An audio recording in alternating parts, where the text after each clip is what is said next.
বিগত সময়ে আমরা ফ্যাসিস্ট হাসিনা রেজিমের শাসনের পরিবর্তে আমরা সকল ছাত্র সংগঠনের বিশ্ববিদ্যালয়ের ক্রিয়াশীল ছাত্র সংগঠনগুলো আমরা ঐক্যবদ্ধ ছিলাম। আমরা সারা বাংলাদেশের ন্যায় আমরাও এখানে আন্দোলন করেছি।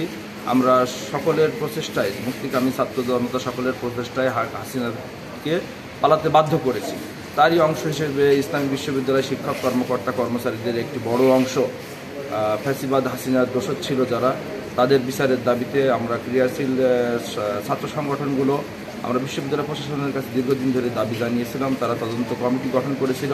তদন্ত কমিটি তার মোটামুটি কাজ এগিয়ে নিয়েছে এবং বিশ্ববিদ্যালয় প্রশাসনের মাধ্যমে শোকজ করেছে কিছু শিক্ষক কর্মকর্তা কর্মচারী এবং কয়েকজন শিক্ষার্থীদের হয়তো আওতায় নিয়ে এসেছে।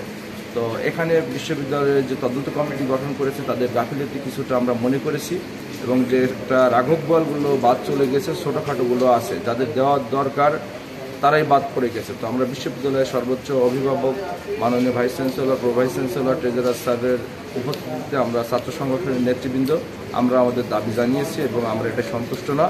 আমরা সঠিকভাবে যারা দোষী তারা যেন শাস্তির আওতায় আসে, যারা নির্দোষ তারা যেন শাস্তির আওতায় না আসে, এটাও আমরা জানিয়েছি। ধন্যবাদ।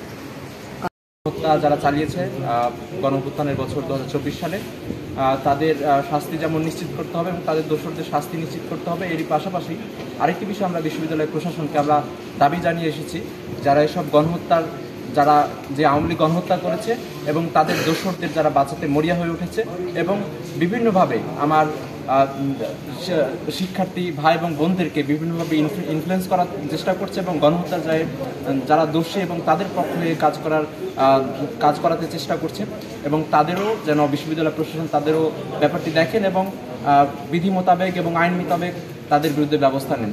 আমাদের আরেকটি দাবি ছিল যে তদন্ত কমিটি যেন কোনোভাবে কার্যক্রম শেষ না করে, কারণ আমরা দেখতে পাচ্ছি এবং বিভিন্ন গণমাধ্যমে বা বিভিন্ন সামাজিক যোগাযোগ মাধ্যমে যে তালিকাগুলো ছড়িয়ে পড়েছে সেটি একটা বিষয় ক্লিয়ার হয়েছে, অনেক রাঘব গোয়ালকে সুকৌশলে এবং কারো ইন্ধনে আমরা ধারণা করছি যে কোনো একটি পক্ষ বা কারো কোনো শক্তিশালী কোনো একজনের ইন্ধনে বা কোনো একটি পক্ষ হতে পারে তাদের ইন্ধনে তাদের নামগুলো একপাশে রেখে তালিকাগুলো করা হয়েছে।